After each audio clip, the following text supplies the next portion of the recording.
दोस्तों जय श्री राम। स्वागत है आप सभी का एक बार अध्यात्म गुरु यूट्यूब चैनल में। दोस्तों आज मैं एक रोचक कथा आपके लिए लेकर आया हूं कि क्यों किया था सुग्रीव ने बाली की पत्नी तारा से विवाह। आखिर बाली को दूसरों की शक्ति छीन लेने वाली वह शक्ति कहां से प्राप्त हुई थी। कौन था वह माला जिसको स्वयं इंद्र ने दिया था। उस माला को पहनने से क्या होता था, उस माला की उत्पत्ति कहां से हुई थी।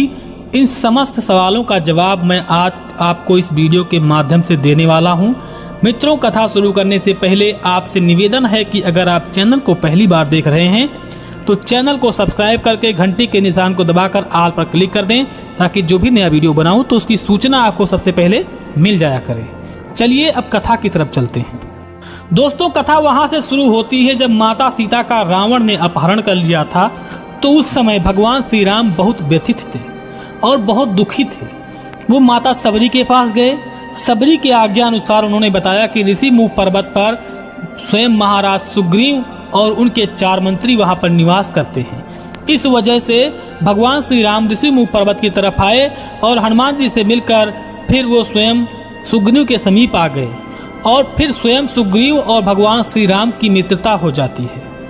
फिर प्रभु श्री राम ने कहा कि हे मित्र, तुम अपनी सारी कथा को बताना शुरू करो कि तुमको इस दशा से कैसे प्राप्त हुई, तुम इस ऋषिमुख पर्वत पर कैसे पहुंचे, और बाद में मैं आपको बताऊंगा कि मेरी कथा क्या है। सुग्रीव ने अपनी बीती सारी बातें बताना शुरू कर दिया। कहा, हे प्रभु, हे स्वयं रघुवीर नारायण, एक समय मैदानों का पुत्र दुर्मद किष्किंधा नगरी में आकर जोर जोर से चिल्लाने लगा और उसने बाली को युद्ध के लिए बुलाया।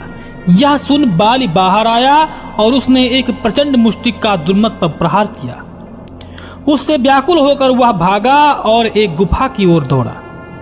उसके पीछे बाली और बाली के पीछे मैं भागा। वहां जा बाली ने मुझसे कहा कि तुम बाहर ही खड़े रहो और गुफा के अंदर जाता हूं मैं।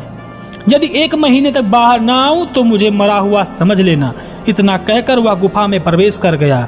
मैं वहां गुफा के द्वार पर खड़ा ही रह गया, परंतु जब 1 मास व्यतीत हो गया और वह लौटकर बाहर नहीं आया तो मुझे चिंता हुई। उसी समय मैंने देखा कि गुफा से रक्त निकल रहा था। तब मैंने निश्चय किया कि यह दुर्मुद यानी उस राक्षस का वध हो चुका है।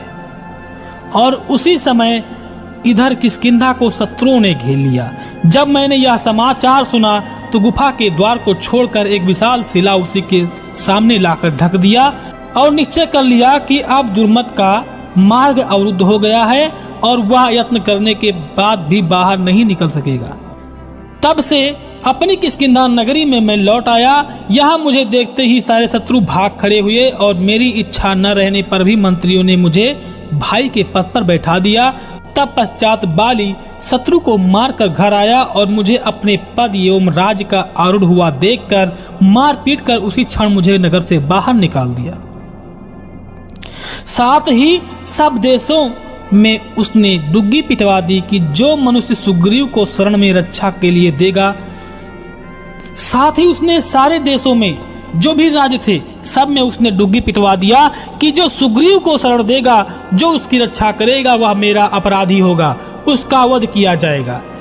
तब देशों में भ्रमण करता हुआ मैं यहाँ आया और इस ऋषिमुख पर्वत पर आकर आश्रय लिया। यहाँ की कथा यह है रघुवीर कि एक दिन दुंदुभी नामक दैत्य भैंसे का रूप धारण करके रात्रि के समय बाली के गृह पर उसने युद्ध करने को बुलाया। तब बाली ने अकेले आकर अपने दोनों हाथों से उसकी सींग पकड़ लिया और खींचकर उसका सिर धड़ से उखाड़कर जमीन में फेंक दिया। हे राम, उसका वह सिर मतंग ऋषि के आश्रम के समीप जा गिरा। इससे मतंग ऋषि के मुंह के ऊपर उसके रक्त की छींट पड़ गई। तब उन्होंने क्रोध में आकर बाली को श्राप देते हुए कहा, यदि तू मेरे आश्रम के समीप आएगा तो तत्क्षण तेरी मृत्यु हो जाएगी। इस साप से भयभीत होकर यहाँ बाली नहीं आता है। हे रघुवीर, मैं अब प्रतिज्ञा करता हूँ कि सीता को शीघ्र ही मैं ले आऊंगा। जब रावण उन्हें ले जा रहा था तब मैंने यहीं से बैठे हुए आकाश में देखा था। तब उस समय सीता ने अपनी साड़ी में बांधकर कुछ आभूषण नीचे फेंक दिया था। ये यही विद्यमान है आप इन्हें देखकर कुछ कह सकें तो बताएं प्रभु। सुग्रीव ने उन आभूषणों को दिखलाया और उन्हें देखकर श्री राम ने लक्ष्मण से कहा, भाई लक्ष्मण, तुम सत्य बतलाओ कि क्या ये आभूषण माता सीता के हैं या नहीं? तुमने भी तो माता सीता को देखा होगा। इस पर लक्ष्मण ने कहा, मैं तो कुछ भी नहीं पहचानता हूँ प्रभु, परंतु उनके भूषण के संबंध में अवश्य कह सकता हूँ कि सीता के ऐसे ही होंगे, क्योंकि मैं तो उनके पैरों का दास था प्रभु। मैंने उनको चरण के सिवा कुछ भी नहीं देखा था। उनका चरण देखने के अलावा प्रभु मैं कुछ भी नहीं जानता, क्योंकि मैं स्वयं माता के चरणों का दास था। यह सुनकर श्री राम प्रसन्न हो गए और उन्होंने समझ लिया कि अगर लक्ष्मण ने उनके पैरों के चिन्ह को देख लिया है और उस आभूषण को पहचान लिया है तो अवश्य ही ये माता सीता के ही आभूषण होंगे। उन्होंने सुग्रीव को विश्वास दिलाने के लिए अपने पांव के अंगूठे से तत्क्षण दुंदुभि के सिर को अपने पैरों से प्रहार किया और वह 10 योजन दूरी पर जाकर गिरा। और फिर गोलाकार में सर्प के शरीर पर जमे हुए 7 ताल वृक्षों को देखकर राम ने पृथ्वी पर शेष के अंश से स्थित लक्ष्मण के पैर के अंगूठे से दबाकर उस सर्प को सीधा किया और बाण से उन 7 वृक्षों को एक ही बार में छेद दिया। सुग्रीव को विश्वास दिलाने के लिए उन्होंने ऐसा किया था, जिसमें वह समझ जाए कि यह मेरी सहायता करने और बाली को मारने में सक्षम है। एक समय बाली की गुफा में ताल के फल रखे थे। उन फलों में से कोई 7 फल उठा ले गया। बाली ने देखा कि उसे वह फल के स्थान पर सर्प आया दिखाई दिया। यह देख बाली ने सर्प को शाप दिया कि जा, तेरे ऊपर 7 वृक्ष के ताल जमेंगे। यह सुनकर सर्प ने कहा कि जो मनुष्य इस वृक्षों को काटेगा वही तुझे भी मारेगा, इसमें कोई संशय नहीं है। अब उसी सामर्थ्य को देखकर आज सुग्रीव को राम पर विश्वास हो गया।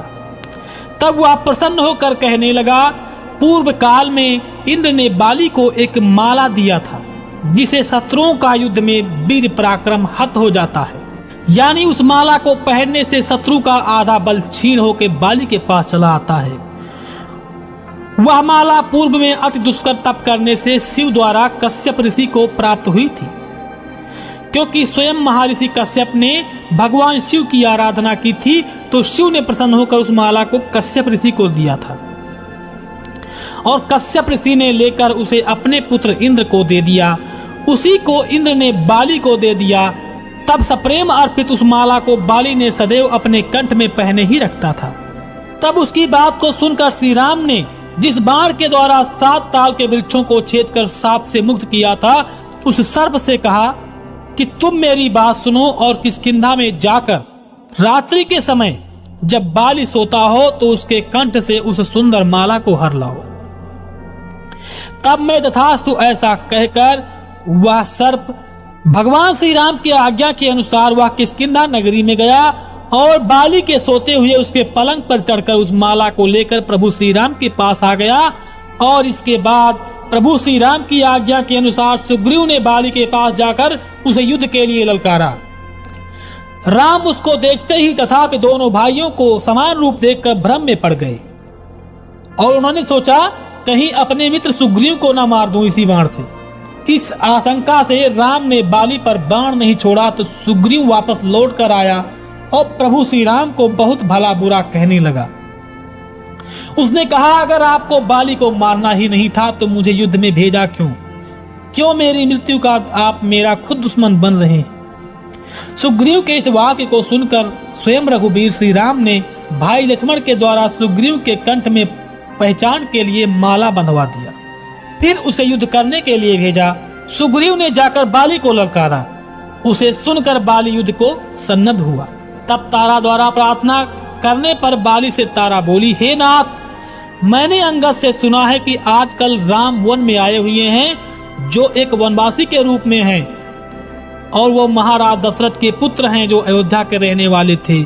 इसलिए सुग्रीव के साथ मित्रता कर लो और युद्ध का विचार त्याग दो। प्रभु, तुम जाकर रामनाथ के चरणों में सिर नवा दो तथा मेरा कहना मानकर भाई का सादर सम्मान कर युवराज पद दे दो। तब तारा की इस बात को सुनकर बाली ने कहा, मैं उस नर रूपधारी राघव को साक्षात नारायण के रूप में जानता हूँ। यदि मैं उनके हाथों मारा जाऊं तो मेरा परम पद होगा। हे तारा, तुम यहाँ सानंद रहो और सर्वदा सुग्रीव की सेवा करो प्रिय। जब सुग्रीव तुम्हारे साथ रति करेगा तभी मैं उसके पत्नी के संभोग से उऋण हो आऊंगा। हे भामनी, देखो आज मेरा माला भी खो गया है, इसलिए मैं रणांगण में राम के बाण द्वारा अवश्य ही मारा जाऊंगा। हे तारे, आज मैं तथा मेरे माता पिता धन्य हैं कि मेरी आज मृत्यु स्वयं भगवान श्री राम से होने वाली है। बाली ने कहा कि जब मेरी मृत्यु हो जाए तो तुम सुग्रीव से विवाह कर लेना और उनके साथ रति करना, तो मेरे किए हुए कुकर्म भी उस समय पाप मेरे धुल जाएंगे। इस प्रकार तारा को समझाकर बाली शीघ्रता से चला गया और मार्ग में उसने महान उत्पातों को देखा। वह संतुष्ट हुआ। वो समझ गया कि मेरी मृत्यु होने वाली है, क्योंकि उसने कुत्ते की रोने की आवाज सुनी, सियार की रोने की आवाज सुनी, सामने से बिल्ली को रास्ता काटता हुआ देख वो समझ गया कि आज अपशकुन होने वाला है। वह बंधु युक्त हो अर्थात भाई से युद्ध करने लगा। उसी समय राम ने वृक्ष की ओट में खड़े होकर बाली को बाण से मार दिया और वहीं पर धराशायी हो गया बाली। तारा आकर बाली के लिए अत्यंत विलाप करने लगी और रोने लगी। तब बाली ने श्री राम को देखा और भगवान श्री लक्ष्मीपति समक्ष ही खड़े थे। वह गदगद स्वर में बोला, हे नाथ, वह जो आपने वृक्षों की ओर से मेरे हृदय में बाण मारा है, इससे मेरा महान भाग्योदय हुआ है, पर आपको एक अपयश लगेगा। फिर तो कहिए, मैंने आपका कौन सा अपराध किया था? आपने मुझे क्यों मारा है प्रभु? श्री राम ने कहा, तू सर्वदा रूमा यानी सुग्रीव की पत्नी के साथ संभोग करता था, उससे लिपटा रहता था और भाई की स्त्री को अपने घर में रखकर भाई को मार डालना चाहता था। तेरे इस दुराचार को देखकर ही मैंने तुझे मारा है। जैसे तुमने रूमा को भोगा है, वैसे ही मेरे कहने से कपीश्वर तुम्हारी प्रिया तारा को भी भोगेगा। यद्यपि हाँ, अब यह है कि तुझ दुराचारी का मैंने वध किया है, इसलिए तू द्वापर के अंत में भील होकर इस पूर्व शत्रुता का स्मरण करेगा, और जब मैं प्रभास क्षेत्र को जाऊंगा तो तू मेरे पैर में बाण मारेगा। तब उस कर्म से मेरे हाथ से मारे जाने का गौरव तुझे प्राप्त होगा और आवागमन रहित शुभ मुक्ति को प्राप्त होगा। तब बाली बोला, यद्यपि आप मेरे पास आए होते और मेरी बात मानते तो मैं माता सीता का समाचार तथा रावण से सीता को लाकर क्षण भर में आपको सौंप देता। अब मैं आपसे केवल इतनी प्रार्थना करता हूँ कि आप अंगद की रक्षा कीजिएगा। यह कह बाली ने तत्क्षण उसी रणांगण में प्राण को त्याग दिया।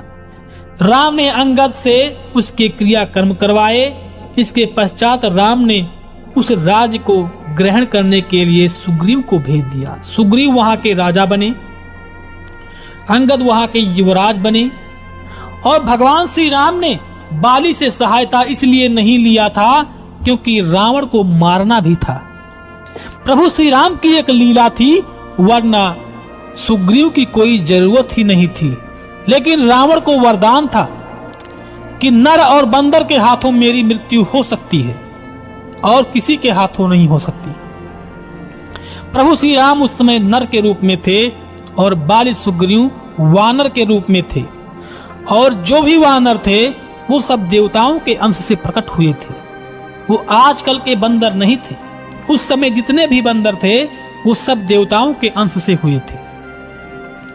वो स्वयं भगवान श्री राम की सहायता करने के लिए ही अवतार लिए थे। इसलिए प्रभु का कर्तव्य था कि उनको साथ में लेकर उस लीला का थोड़ा भाग उनको भी दिया जाए, वह भी उसके सहभागी बने थे। इसलिए दोस्तों, प्रभु श्री राम ने बाली को मारकर रावण को मारने का इतिहास रचा था। दोस्तों, मुझे विश्वास है कि आपको इस कथा से सब कुछ समझ में आ गया होगा कि बाली को उस माला कहां से प्राप्त हुई थी और क्यों तारा ने सुग्रीव से विवाह किया था।